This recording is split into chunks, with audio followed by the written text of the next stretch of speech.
Man, I'm working up a sweat. Drinking some coffee here, but what do you have going on there? The New Year's resolution? Yes, as a matter of fact, I do. I'm trying to stay consistent and work out for the new year. Well, fitness is always a good resolution for the new year, and we spoke with Brian Attebery, owner of Results. I think through the holiday season, when you see anywhere from a 7 to 15 pound weight gain during the holiday season starting in October, a lot of times, though, it actually can start back in like July, the lazy days of summer. People start getting hot, they get, the kids are home from school, so they're not getting to the gym as much. They're out of their routine, in other words, and they go into the lake.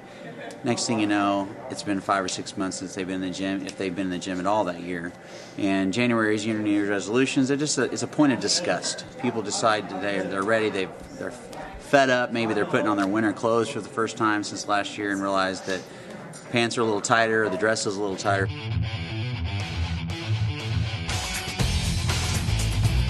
The first thing you should do is do your research. Find out the facility you're checking into, that they have truly qualified, educated trainers. They're going to sit down with you and help you so you're not trying to figure it out yourself.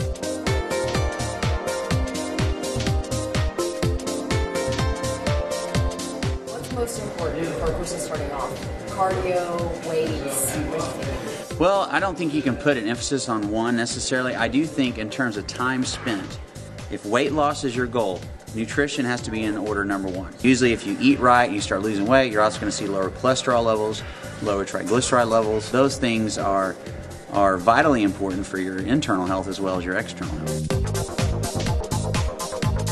The next thing is, in terms of time spent, is cardio. Cardio is typically going to be more time spent because cardio is more about endurance and duration than it is about intensity.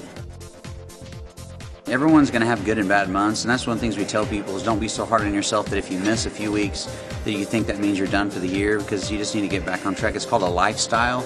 But I think the biggest thing is expectations. You got to sit down and be realistic. What's the number one reason people don't work out? Well, they say they don't have time. Okay, well, let's set up a schedule. Let's schedule the same thing we do when we schedule our kids for a soccer practice, or if they're working on their master's program, whatever the extra things they fit in their life. And I think if they'll set up time to be realistic about how much time they can spend, then they don't burn out and they don't overwhelm themselves, and then also pace themselves and be realistic how much they can actually lose if weight loss is a goal, which it usually is for most people. I think the number one thing is to get assistance, is just to hire someone who can guide and direct you instead of trying to figure it out yourself. That's why we have fitness experts. All right, so Angie, I have a question for you. Yeah. Do you always work out with jewelry? Yeah, it's essential to look good when you work out.